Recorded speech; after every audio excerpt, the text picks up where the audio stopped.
boa noite. Boa noite. Que sejam de paz nossos pensamentos e sentimentos. A música tem tudo a ver com o que eu tinha planejado. Interessante, né? Essas coincidências. Mas não existem coincidências, né? Eu tentei, em alguns casos, eu até consegui, em outros não. Começar fazendo uma pergunta às pessoas da minha família, que convivem comigo, amigos, conhecidos, para ouvir a opinião deles. Né? A pergunta que eu também, nesse momento, faço a vocês, que vocês pensem bastante, levem para casa como dever de casa, que eu me faço muito essa pergunta. E talvez, em determinados momentos, a crítica me consome, porque eu sempre saio da meta, algo que eu quero alcançar. E a pergunta é a seguinte, para matar a curiosidade. O que você faz no dia a dia, comportamentos que não te deixam à vontade, que você gostaria de mudar? É claro que o que ganhou de um disparada foi a questão da paciência, né? Porque a gente está vivendo num mundo que ninguém tem paciência. Também encontrei no ambiente familiar a seguinte resposta: eu já quero ter menos paciência, porque as pessoas estão abusando disso, de ter muita paciência. Olha só. E aí teve pessoas que eu senti que tinham muita dificuldade. Eu até dei exemplos. Teve dificuldades de dizer o que gostaria de mudar no seu comportamento. Nós sabemos, todos nós sabemos, que estudamos a doutrina espírita, que uma coisa muito difícil é você viver em comunidade, junto com pessoas. Porque o ser humano é difícil. Nós somos difíceis. Nós estamos em construção. E nós também temos essa dificuldade de olhar para dentro. Quem somos nós, na verdade? Quais são os nossos defeitos, as nossas imperfeições? Que a gente consegue ver no outro, mas não vê em nós? Não é? Difícil. Então, eu coloquei para algumas pessoas assim, não, por exemplo, eu sei que eu sou uma pessoa impaciente, eu sou muito acelerada, eu quero fazer várias coisas ao mesmo tempo, eu gostaria de mudar isso. Nós que vivemos, né, no mundo de provas e expiações, nós deparamos com todo tipo de pessoas, é claro. E temos que conviver com essas pessoas. Então, seria uma forma de fazer um planejamento. Vamos a um exemplo. Ter mais paciência, conviver mais com humanos. Aí me bateu na cabeça algo que eu vi. O cachorro passou na faixa, mas aquela senhora não passou na faixa, ainda levando uma criança. Então, eu reformulei, eu preciso conviver mais com humanos e animais, não é? Por quê? Aí eu parei imediatamente, olha só como eu me cobro. Eu estou julgando? Eu estou julgando aquela senhora que atravessou fora da faixa? Entendeu? No mesmo momento, você sabe que o nosso pensamento nos condena. Você olha para aquela cena, imediatamente você passa alguma coisa na sua cabeça.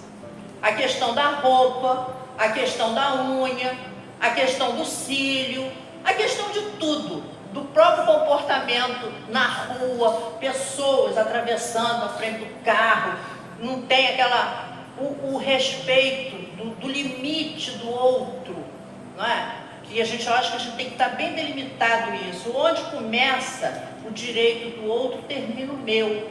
E a gente consegue fazer uma confusão nisso aí, que tem pessoas que ainda não entendem. Mas nós, como espíritas, sabemos que é o nível de cada espírito que está encarnado na Terra. Nós já temos algum conhecimento. Mas será que diante daquele momento em que entram no nosso direito, o que nós fazemos? Não é? Será que não dá uma vontade assim de aí exercitar o silêncio? Né? Uma coisa que eu tenho feito, graças a Deus, eu tenho conseguido exercitar o silêncio, sabe? Porque a gente sabe que o bater boca, a discussão, não vale a pena. Então a gente costuma dizer, eu sou muito impaciente. Nós não somos impacientes, nós estamos impacientes. Nós estamos num momento de transição. Nós não somos, nós estamos. E nós podemos mudar. Não podemos mudar? E nós não estamos aqui para isso, para mudar, para ir corrigindo essas pequenas coisas que vão nos atropelando no dia a dia, que vão nos trazendo problemas no dia a dia. A questão do rapaz que vem cortar sua grama, mas ele cortou seu pé de planta. Poxa! São coisas que a gente tem que começar a trabalhar e trabalhar muito. Porque naquele momento, não é? Te deu aquele sentimento assim, sabe? Poxa, que cara chato, né? Para não dizer outra coisa, nem enxergou a planta. E assim no dia a dia nós vamos no banco, você tem que pegar o documento, daqui a 30 dias você chegar lá, não está pronto, não tem nem previsão, não tem isso, não tem aquilo. Não é? Você vai na prefeitura, não, o IPTU tem que ser pela internet, você entra, não, você tem que ir lá, porque tem que fazer novo cadastro. Não é? E aí chega lá, você enfrenta a fila, é aquele transtorno todo que o planeta de provas e expiações está fazendo o que conosco? Nos testando. Nos testando. Então vamos dizer que cada dia pela manhã nós vamos falar o seguinte: hoje eu vou ter paciência, vou entender a todos os meus irmãos que passarem na minha frente como seres em construção, que precisam também se aperfeiçoar como eu, porque eu também sou imperfeita. Eu só não consigo enxergar os meus próprios defeitos, mas eu consigo enxergar o do outro. O outro também deve estar vendo que eu sou uma pessoa imperfeita, que também tenho defeitos. Então, aqui, o divino ócio, porque o ócio vem de ociosidade, certo? Então, muitas pessoas acham que o divino ócio ali está no sentido errado, ele está no sentido certo que Platão colocou. Por quê? Você trabalha o dia inteiro, você sai para as suas tarefas, com a sua meta a atingir, tá? Aí você chega em casa, na hora do descanso, tomou seu banho, está relaxado, ócio, né? Ele colocou nesse sentido, no sentido de você não ter nada para fazer naquele momento. Então ali você vai se sentar e você vai olhar para dentro de si. É o que ele coloca, é o momento de alimentar a alma enquanto consigo mesmo. O que nós vamos fazer nessa hora? Bom, eu saí, eu tive paciência, que era uma das minhas metas para o dia. Eu entendi o meu próximo como aquele que também precisa se reconstruir, precisa melhorar. E aí eu vou avaliando o meu dia. Não, mas teve um momento que eu não consegui. Eu perdi a paciência. Então, o que é importante fazer? Se eu naquele momento estou avaliando o meu procedimento enquanto ser humano, enquanto espírito, tá? O que me levou a me desviar do caminho? O que me desviou desse caminho? O que foi tão atraente que me fez sair da minha meta, do meu objetivo? Por que nós devemos fazer isso? Para da próxima vez a gente manter o quê? Uma resistência a essa atração que nos tirou do nosso caminho. No momento em que nós trazemos isso à tona, no momento em que nós olhamos para dentro de nós e vamos ver o que nos tirou e que daqui para frente eu vou ter mais atenção para não ser retirado de novo da minha meta, do meu objetivo daquele dia, eu vou conseguir manter uma resistência àquilo. Então, é um passo. Que é difícil? Com certeza é. Porque nós sabemos da nossa dificuldade de nos enxergar como seres humanos imperfeitos. Nós temos essa dificuldade.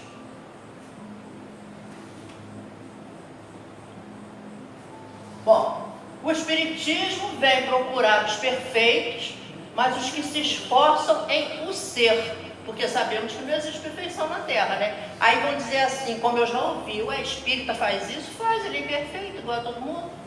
Ele só está buscando, não é? Pondo em prática os ensinos dos espíritos. O verdadeiro espírita não é aquele que alcançou a meta, mas o que seriamente quer atingi-la, sejam quais forem os seus antecedentes. Será bom espírita desde que reconheça suas imperfeições e seja sincero e perseverante na proposta de se emendar. Isso aí eu acho que todos nós aqui já temos. A proposta, a vontade, o esforço de se melhorar. É claro que nós sempre temos os testes da vida, né? A vida nos testa o tempo todo. E é justamente nesse momento que nós temos que prestar atenção. Foi o que Platão falou. A reavaliar. Olhar para dentro de nós e naquele momento o que me fez perder a paciência com o seu Júlio. O que me fez perder a paciência com ele? O que me fez gritar com ele? Eu me senti o quê? Meu ego falou mais alto? Eu me senti melhor? Porque na discussão eu quero ganhar? Não é? Eu prefiro a paz do que ter razão. Isso é uma frase ótima, né? Eu prefiro ter paz do que ter razão. Porque na discussão a gente sabe que não chega a lugar nenhum. O ego vai fazendo a gente aumentar a voz, gritar, porque nós queremos que o outro diminua. A gente quer que o outro retire-se da batalha para que a gente seja vencedor.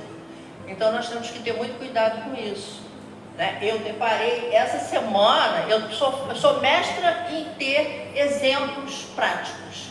Eu fui fazer um exame e chegou um senhor e ele estava com a esposa, ele estava muito irritado porque levaria 20 minutos para lhe entregar o CD do exame. 20 minutos. Então, ele falou a palavra cachorro, tadinho dos cachorros. Tantas vezes, ele chamou a atenção. O menino que estava atendendo ainda falou assim, parece até que eu sou dono disso aqui para ouvir ele me xingar de tudo. Aí, eu ali, né, claro, né, julguei. Eu ia perder a oportunidade como espírita de não julgar. Por quê? Porque ele queria ter razão. Ele queria, naquele momento, chamar atenção para ele, que ele estava cheio de razão, que esse país é uma droga, não é? É assim. Então, esse senhor, eu não sei se ele chegou em casa, ele teve alguma crise de consciência. Acredito que não, pela forma como ele se portou, não é? Porque eu acho que não é agradável para ninguém. A gente tenta, nesses momentos, manter a calma, paciência, não é? E o silêncio, para você conseguir até as coisas que você realmente precisa. E como a gente vive nesse planeta que a todo instante nós vamos ser atropelados por alguma coisa que nos incomoda, que catuca o nosso ego, a nossa vaidade, o nosso orgulho, a gente sabe disso, não é? Então, o silêncio, o exercício do silêncio, o exercício, né, de sempre querer a paz e não a razão. Vamos pensar nisso. Enxergar-se como um ser humano em construção, sujeito a falhas, é vital para dar uma nova chance para si e ter saúde emocional. Nós sabemos o quê? Raiva, ódio, rancor, ansiedade, aquela raiva naquele momento, isso tudo faz o quê? O corpo adoecer, o corpo físico adoecer. Aí vem a enxaqueca, a dor de cabeça, não vem? O fígado sofre, a boca amarga, a garganta seca. Estou falando aqui alguma coisa que alguém já não sentiu um dia, se não sentiu nessa, sentiu em outra vida. Porque na verdade é isso. A nossa saúde vai depender disso, de sermos conscientes que somos espíritos em construção. E a cada dia temos que aproveitar as oportunidades para reconhecer nossos defeitos, as nossas imperfeições.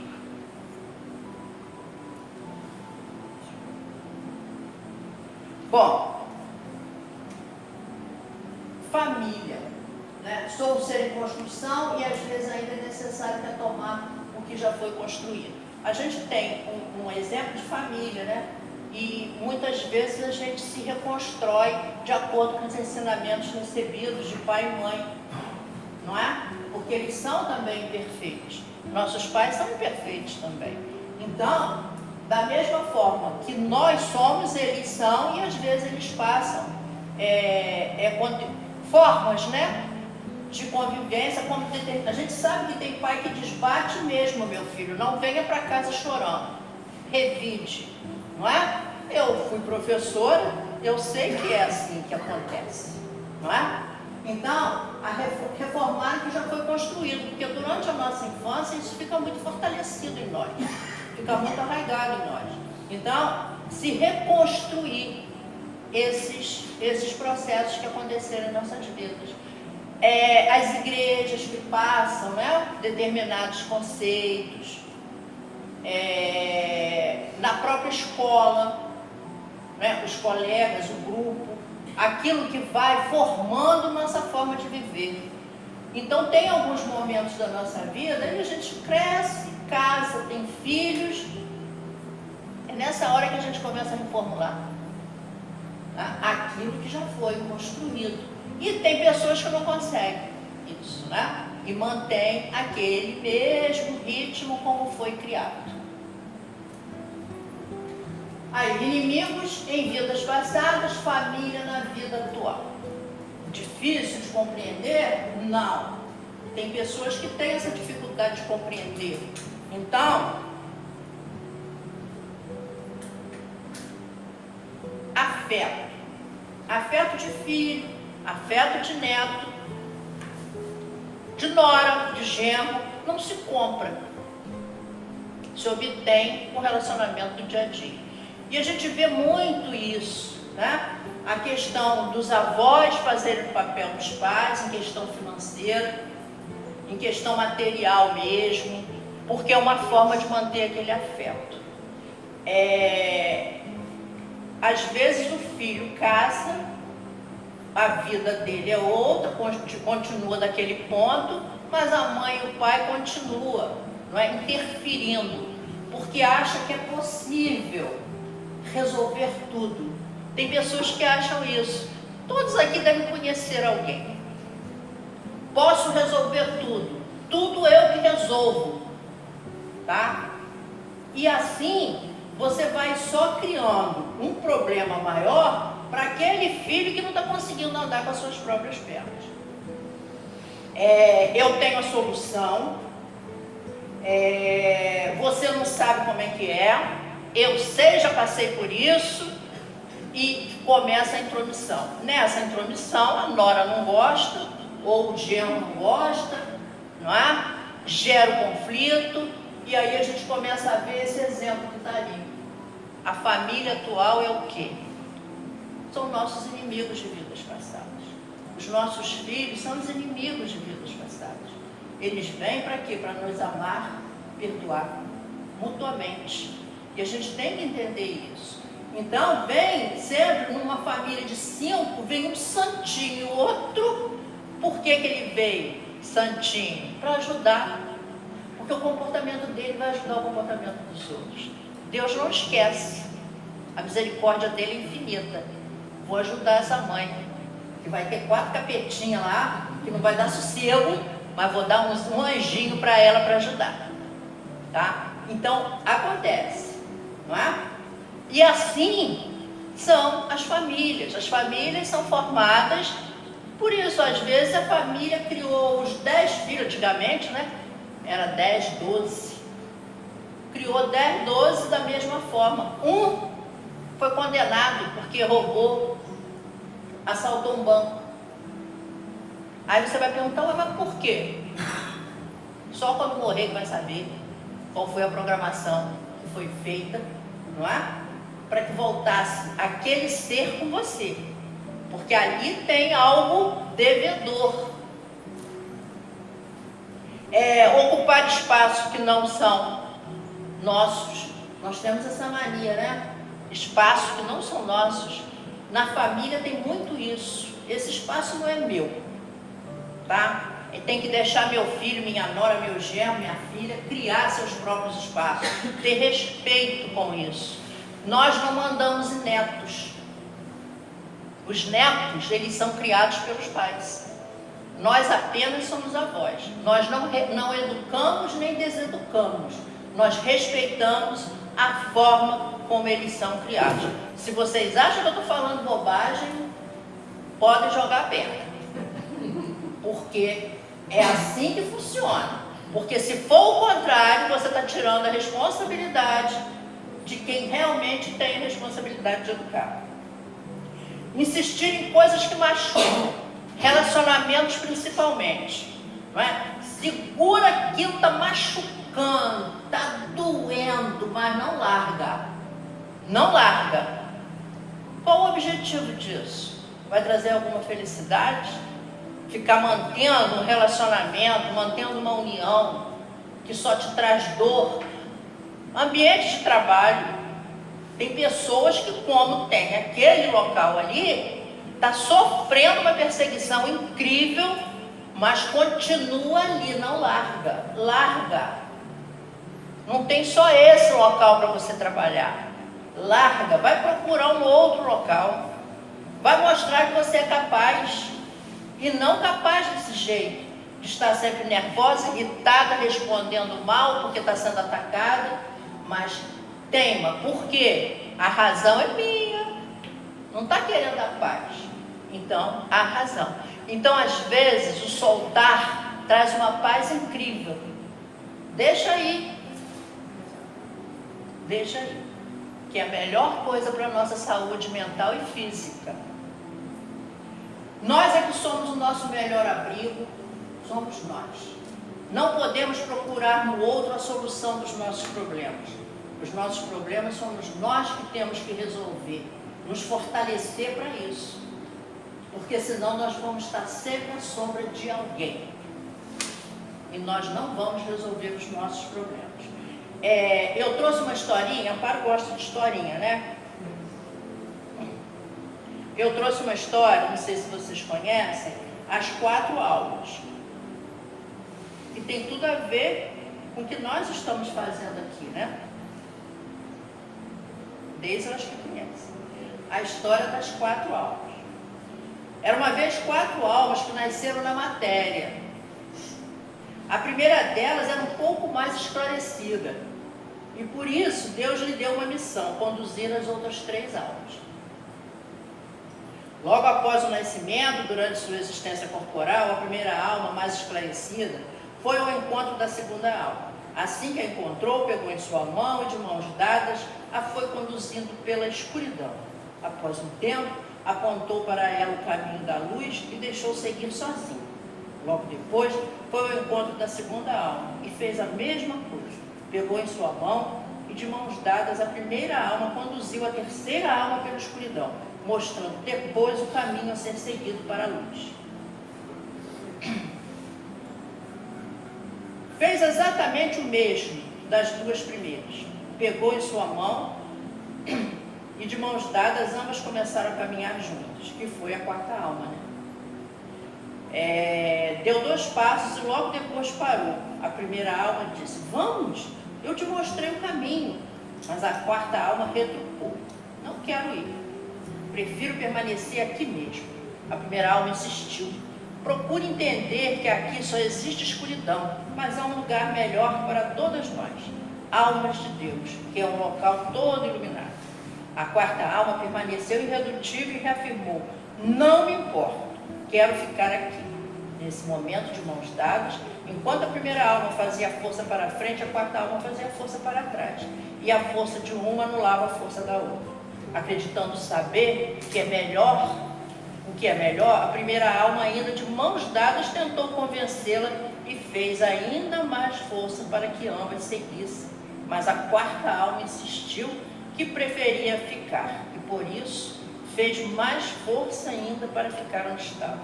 A primeira alma mais esclarecida acabou ficando presa nessa situação, de mãos dadas com a outra, tentando carregá-la e forçando seu caminhar. Mas a quarta alma não queria de jeito nenhum seguir para a luz. A vida material de ambas foi se esgotando até que chegou ao fim. A primeira alma acabou ficando presa no mundo sem conseguir ir para a luz. A quarta alma também permaneceu presa à matéria como se era seu desejo. Por isso as duas almas acabaram, sendo fantasmas perambulando perdidas e erráticas pelo mundo astral da Terra. Essa é uma lição que serve para todos nós. Aquele que pega na mão de uma pessoa e tenta levá-la ao melhor caminho deve entender que o outro pode não querer ser ajudado e pode optar em permanecer estagnado onde está.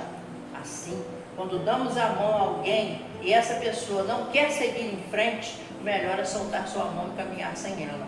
Caso contrário, os dois ficarão estacionados, presos, e o resultado será a perda de suas vidas. Não jogue fora a sua vida tentando carregar os outros.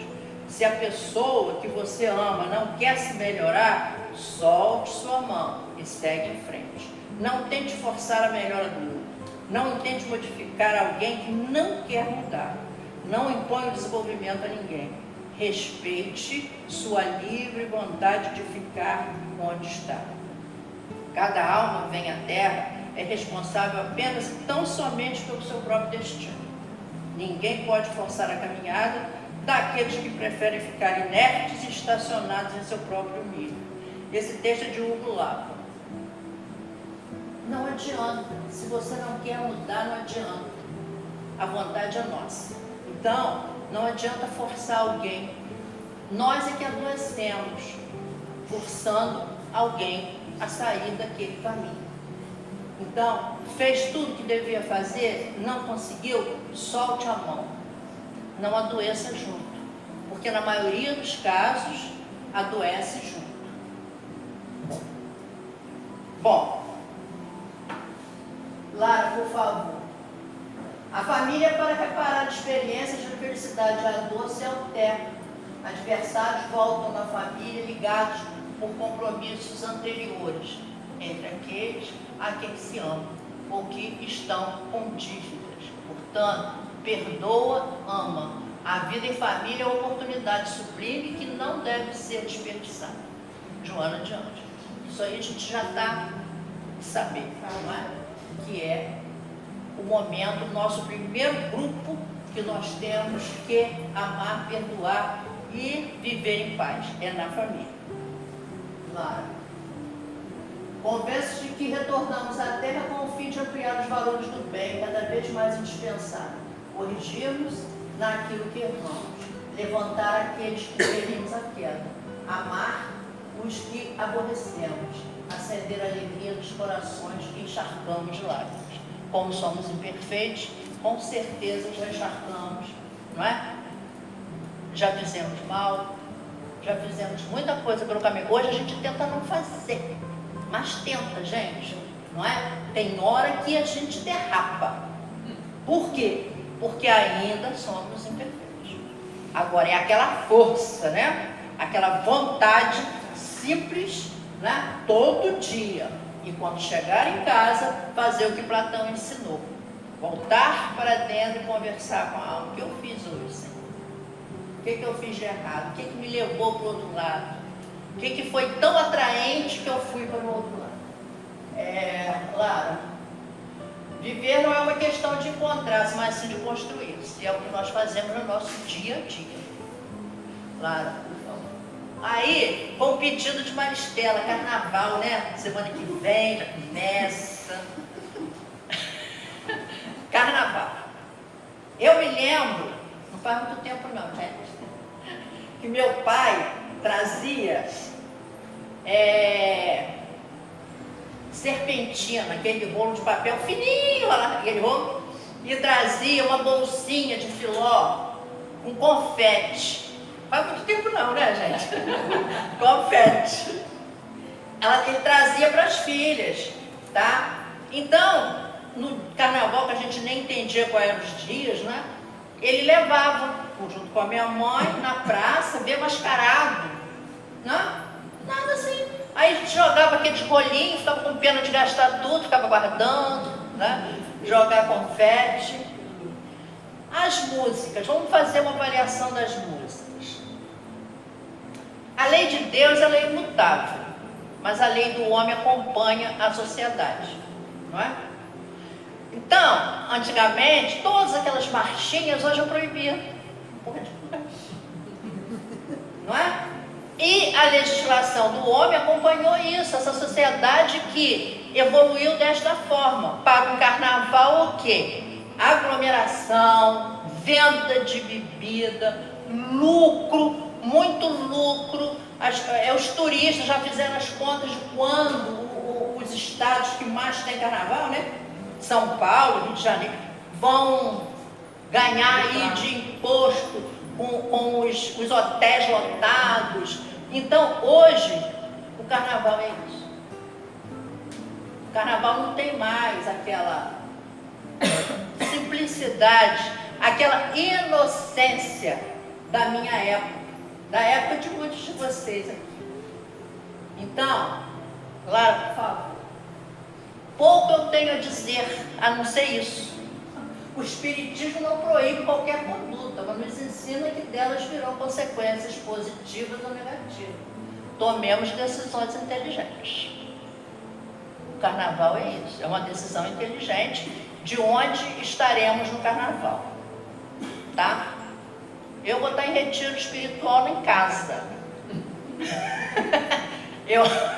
Retiro espiritual em casa, é o momento em que minha máquina de costura trabalha mais. Então, eu acho que nós já temos esse conhecimento, nós já sabemos disso, então, todo comportamento gera consequência, tá? Eu não sei, Maristela, se deu, né? Eu acho que deu para entender o recado, porque, na verdade, o Espiritismo não proíbe nada, mas nós temos que ter consciência daquilo que nós vamos fazer. Por favor, Lara. Bom,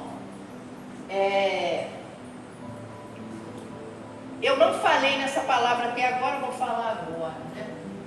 A reencarnação, né? Que é o que nós estamos falando. As possibilidades que nós temos de inúmeras vidas para poder consertar, né, nossas imperfeições, poder aprimorar nosso comportamento. É através da reencarnação. E vai depender da lei do progresso aí, se nós estamos progredindo para frente ou para trás, porque aí nós vamos cair na lei de ação e reação, não é?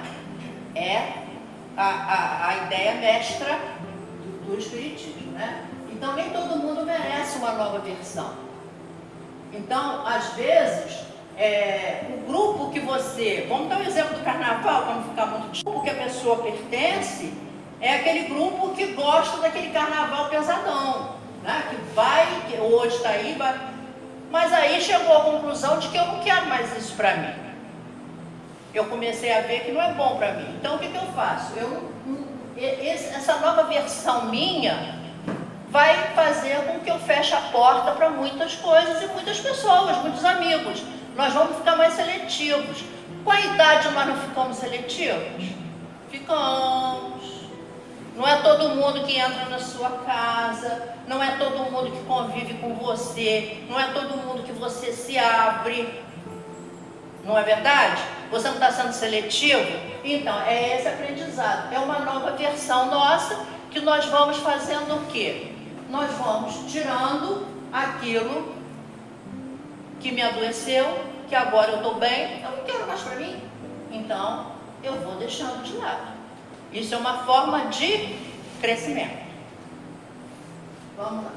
Aí, agora, a reencarnação, um desenhozinho só para simplificar. Hoje, fazem 50 anos do incêndio do edifício Joel. 50 anos. 1974. Bem a calhar o nosso assunto, né?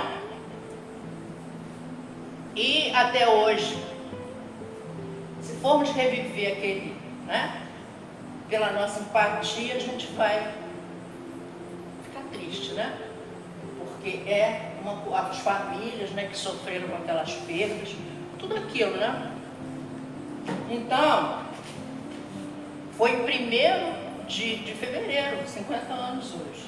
Então, eu peguei esse livrinho aqui só para falar sobre isso, para não ficar muito pesado. O livrinho Reencarnação Impossível Provar, Gerson Simões Monteiro, que trabalhou há muito tempo como presidente da Rádio Rio de Janeiro.